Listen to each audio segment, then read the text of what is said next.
As I was jumping into the first pitch of this episode, I think most people know that I'm a big Ted Lasso fan, and the show has only got a few episodes left. I'm incredibly bummed by it. I hope that we come off just a quarter as positive and fun as that show does. But there was a quote in the most recent episode before this recording comes out, and Rebecca says that just because we own these teams doesn't mean they belong to us. And it struck me because I think part of our motivation on this show and what we try to talk about when it comes to minor league baseball in particular, but Major League Baseball as well and all the other sports is, yes, they are commodities for very rich people. They are a business. But for these communities, people like myself, they're part of us. We live and die by these teams. And whether that's healthy or not, I don't know. I don't have the education to really break it down, but it is what it is. And so I just wish that more owners could take the approach that Rebecca did in the show by understanding that there's actually a responsibility to being an owner of a sports team in a community, because so much of that community's happiness and so much of its well-being depends on the actions that you take while owning those teams. Again, the quote is, just because we own these teams doesn't mean they belong to us. Now, on to the show. Twitchy Dolphin Media presents Let's Get To. It's baseball from sea to shining sea by the team that brings you home. And now, your host, James Christopher. And welcome to another edition of Let's Get To. I'm your host, James Christopher, and in this episode, we're heading back to school. And no, not in the way Rodney Dangerfield did it back in that vastly underappreciated 80s movie. In fact, if you haven't seen it, stop this episode, watch the movie, then come back. A good teacher. He really seems to care. About what, I have no idea. Hope you dug it. Now, in this episode, we're going to be talking Collegiate Summer League Baseball. In our live episode this week, we visited with the Seguin River Monsters. And in our live episode next week, we're going to have the Spearfish Sasquatch with us. These teams play in different parts of the country, in different leagues, but share two common purposes. One, they are providing a local nine to baseball-starved communities while giving college kids experience with wooden bats and new competition as they prepare for the next stage of their careers. Now, when Rob Manfred eliminated 40 minor league teams, collegiate summer leagues became much more important to the landscape of baseball. The promise made to towns losing their affiliated teams was simple. If you had baseball before and still wanted baseball, you would have baseball. Now, most of the communities were eager to still have the game be part of their lives, and for many of those, the choice was made to create a collegiate summer league team, and as is the case of like the Vermont Lake Monsters, join an existing league. Now, some areas like the Appy League just formed a new league, kept the same teams they were playing, changed some brands, and off we're running. Oh, back to school to prove to Dad that I'm not a fool. Now, I think college summer ball is going to become more and more important on the baseball landscape. And with the MLB draft only getting shorter, more and more players need extra at-bats and innings to help pave their way to the show. Combine that with lower expenses it takes to run a college team because you can't actually pay the players, versus an independent league team where the team now pays all the players themselves, I think you're only going to see this form of baseball continue to grow. Now, there are a variety of experiences you can get at a summer league game. You want to go watch the very best talent? The Cape Cod League is where it's at, bar none. But you don't get the same kind of minor league baseball atmosphere there. The Northwoods League brings a great combination of excellent play, amazing atmosphere, and a ton of fun at every ball game. And you can get similar experiences at the New England Baseball League, the Appy League, the Independence League, the Prospect League, and so many more. We've covered several teams in the Northwoods, Prospect, and Independence League, as well as getting a chance to visit Cape Cod in 2022. Now, currently, there are over 50 college woodbat leagues around North America, so there is very likely a team near you. So get out to the ballpark for a great atmosphere, some affordable family fun, and see the greatest game ever invented, played by kids who still frankly are playing like kids with a hunger to get further on their path on their way to the show. Now, speaking of show. On the St. Louis team, we have who's on first, what's on second, I don't know's on third. That's what I want to find out. I want you to tell me the names of the fellas on the St. Louis team. I'm telling you, who's on first, what's on second, I don't know's on third. Do you know the fellas' names? Yes. Well, then who's playing first? Yes. I mean, the fellas' Who's on base. first? The Let's Get To team of the week. All right, we are excited to welcome to Let's Get To our focus on a brand new squad to hit the diamond this year, the Pineville Porcupines. We'll start that again. And so we're super excited to welcome to the show a brand new team that's going to take the diamond this year, the Pineville Porcupines, which apparently is easier to read than it is to say. We've got Eric Franz in here. Eric, how's it going? Great. I really appreciate you having me on, and just love talking baseball. Well, let's talk a little baseball. Let's talk a little bit about you. How do you go from, I'm assuming, a kid who enjoys the game of baseball to now you are the owner of a collegiate summer league team? Yeah, it wasn't in the game plan. I last spring, when the previous summer collegiate team was in Pineville, the Mecklenburg Muscadines, I volunteered. I saw a need, and I showed up and helped when I could. And when the season was over, the league approached me actually about being a major part of the rebranded Pineville Porcupines. And obviously I was thrilled and figured out how to make it work. And it's been a great journey so far. Let's talk a little bit about just the process, first of all. We've seen a lot of rebrands on this show. Probably most famously was the Amarillo Sod Poodles, which saw an immediate negative reaction, followed by them becoming probably one of the best-selling brands in minor league baseball. So fans are fickle. Talk to me a little bit about the process of picking the Porcupines, and then therefore how has it gone over with the fans? Yeah. So we actually brought the community into it. So Pineville is 10,000 people roughly. It's on the edge of Charlotte. And so we decided we wanted to do something different. We actually brought I think it was 6 options to the community, and the community voted. And it was overwhelmingly porcupines.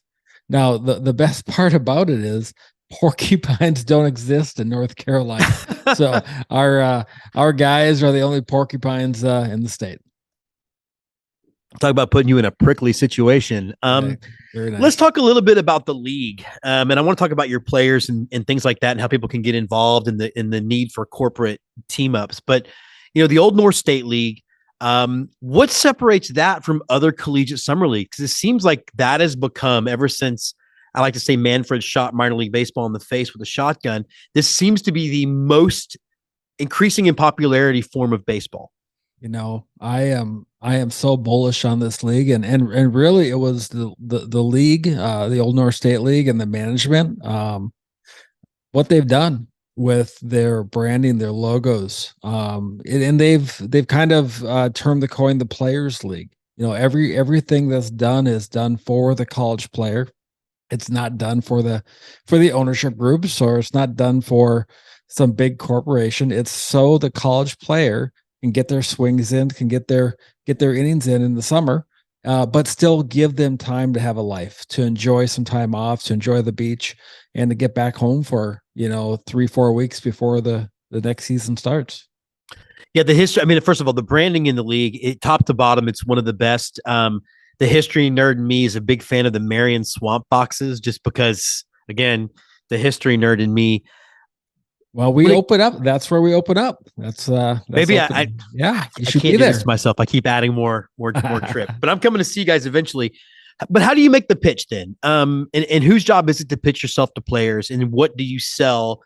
Because these kids get to go pretty much wherever they want to. If they're offered all kinds of spots, they get a choice. So what is the sales pitch? I tell you what, it's from a league down to a team level. And I think there's been a transition, because initially the league owned all the teams. Mm-hmm. But as local ownership groups have come in, it's become really a local sell, and how we can help develop the player. I can tell you what we're doing in Pineville. We have relationships with Physical, which is a physical therapy company. Okay. We have relationships with the local on deck baseball. So, we're still trying to figure out the details, but we're going to have it so our players can go to the indoor BP. They can go to the indoor facility and throw and lift weights and be part of that facility when they're in Pineville. So we're doing everything we can to give these guys an experience to, become better ball players, and in the process, better men and human beings.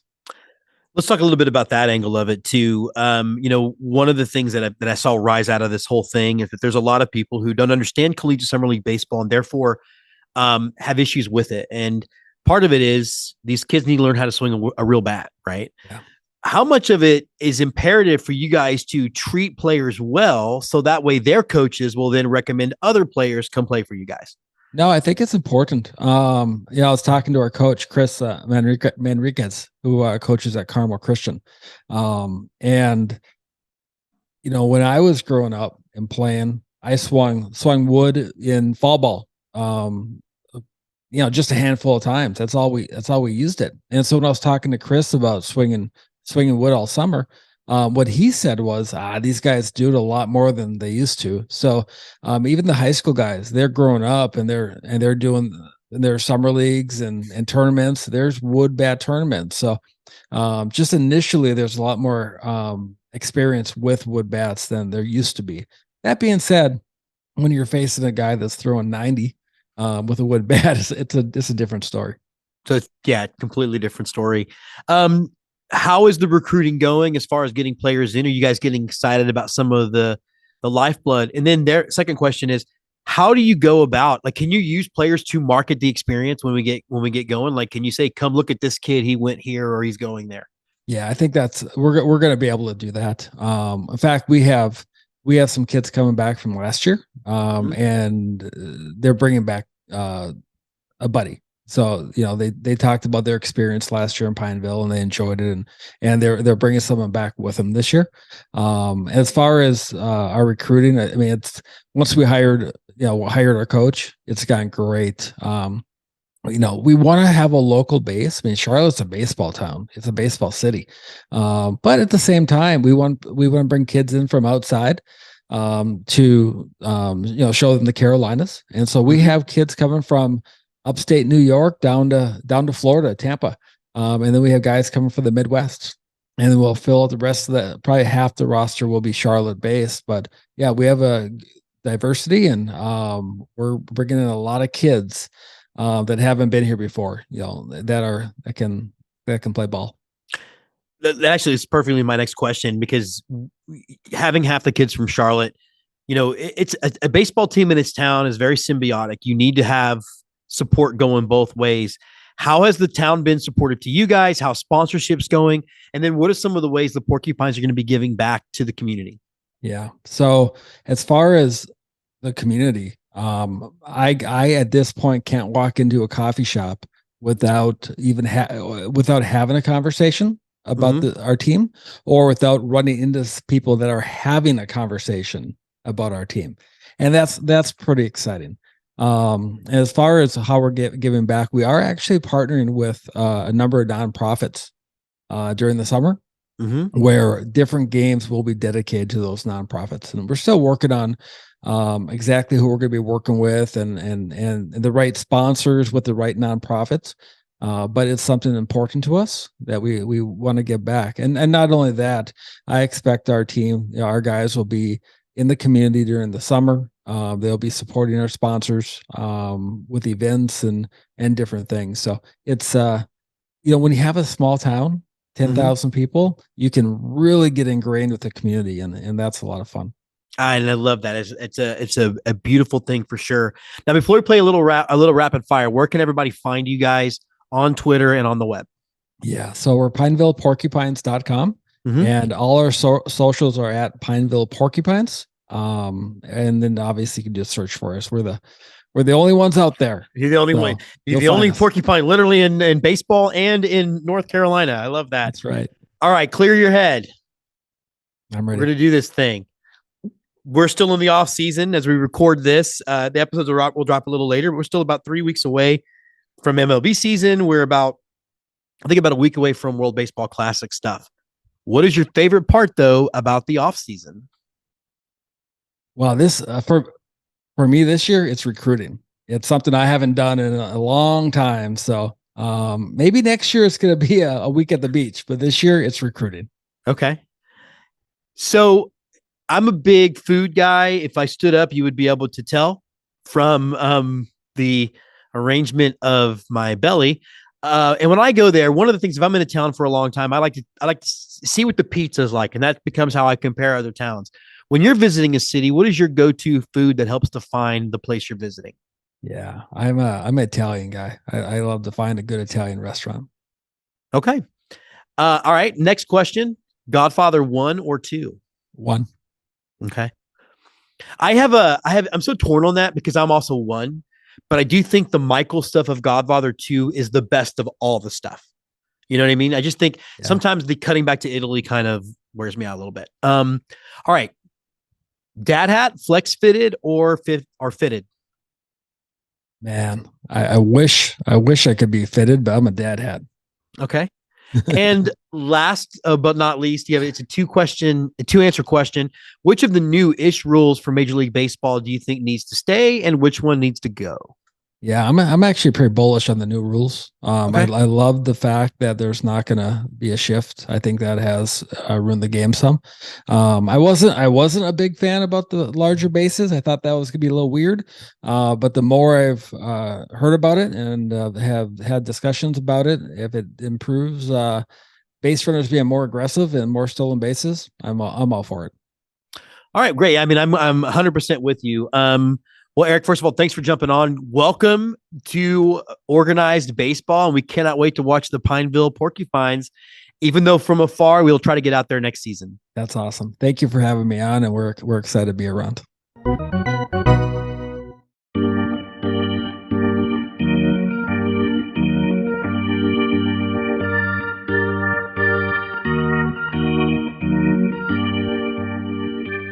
Let's Get To presents Lights, Camera, Play Ball, Inside Baseball Cinema.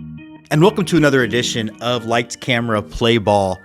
Now, I'll admit to having more forgiving taste in movies than most of my filmmaking brethren. In fact, unless the script is bad, I can pretty much be in on anything.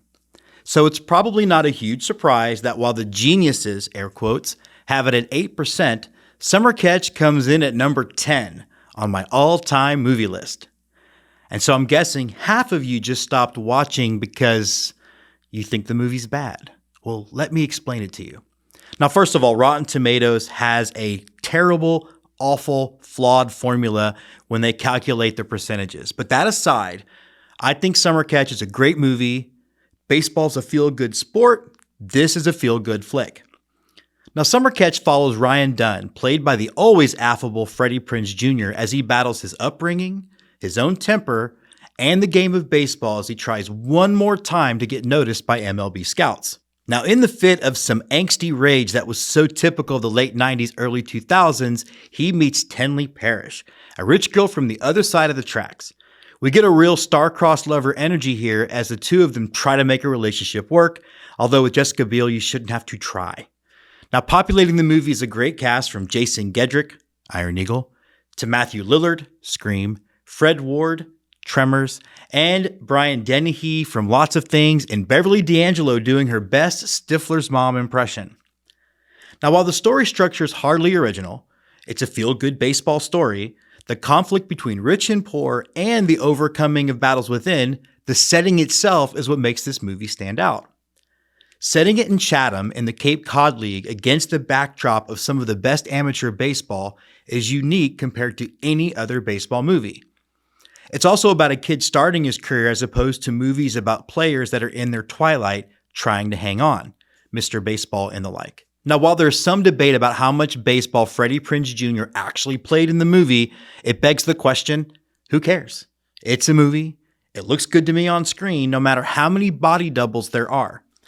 There is a joke here about Jessica Biel not needing a body double, but that's not that show. Although, Justin Timberlake, another reason to be super jealous of you. The fact is that Freddie and Fez and Billy Loomis's best friend all look like they can ball. Now, update, I hate to break any childhood fantasy, but Harrison Ford doesn't actually fly a Millennium Falcon. The production couldn't get insurance for him. If you haven't followed the news, Harrison's not the best pilot.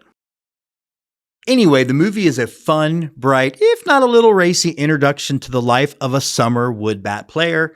You get an idea of how the players come from all over to live in this small little community.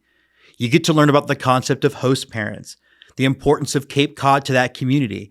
It's well worth your time to kick off your baseball season. And honestly, the movie had me when they talked about Biggio and Bagwell in the opening voiceover. Yes, I am simple, and that movie knows how to capture at least this baseball fan. Summer Catch definitely has a very late 90s, early 2000s vibe to it. Summer Catch is a feel-good movie about a feel-good game, so you will feel good when you're watching it.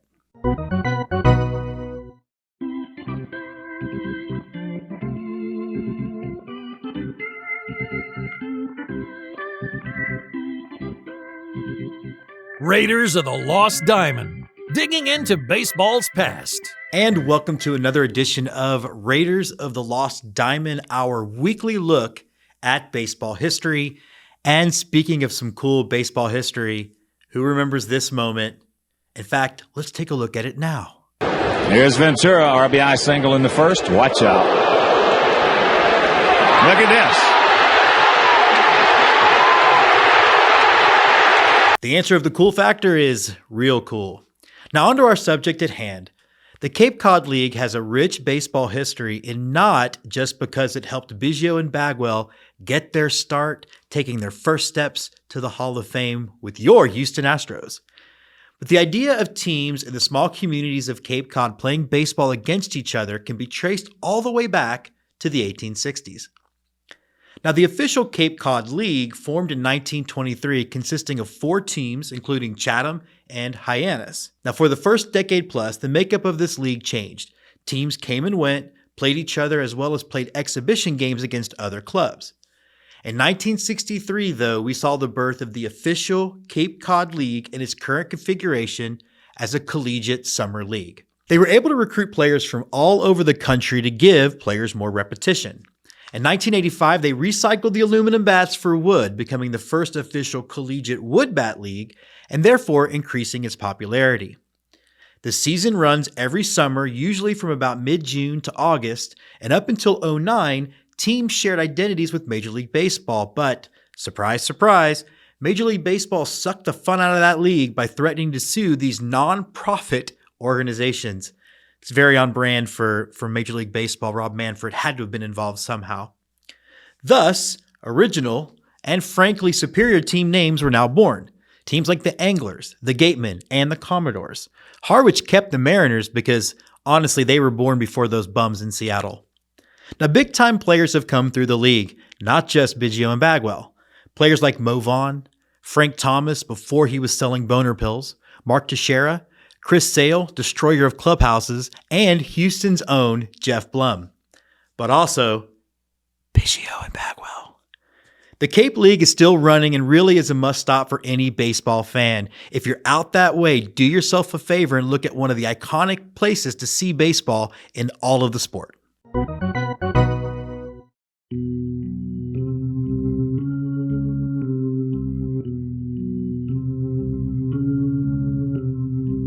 And now, on to close it out, the right-hander from Houston, Texas, James Christopher. So that does wrap up this episode of Let's Get To. First of all, I want to thank the Porcupines for cuddling up to us and making this episode rock. Make sure you get out and see Summer Catch. We have some great episodes coming up for you soon. We're going to be live with the Spearfish Sasquatch. We're going to have our annual Memorial Day special. We're going to be talking Corpus Christi Blue Ghosts and why June 6th is so important to American history. Make sure you check those out. Guys, baseball is now at a full sprint. We have the majors, we have the affiliated minors, we have the independent minors, and collegiate summer league baseball. Get out to see a game. In fact, whenever you're out there seeing one game, you might as well see another one, because when it comes to all levels of baseball, Let's Get To. Let's Get To is presented by Twitchy Dolphin Media. Creative directors, Jessica Bybee Jedgetts. Executive producers, James Christopher, Andy Tomcheson, and Scott McIntyre. Produced by Andrew Nelson and Eric Mertens. Associate producers Timothy Jedgetz and Jess Canaster. All content created by Let's Get To is the sole property of Twitchy Dolphin Media. All content created by teams covered in the episode are the sole property of the trademark holders.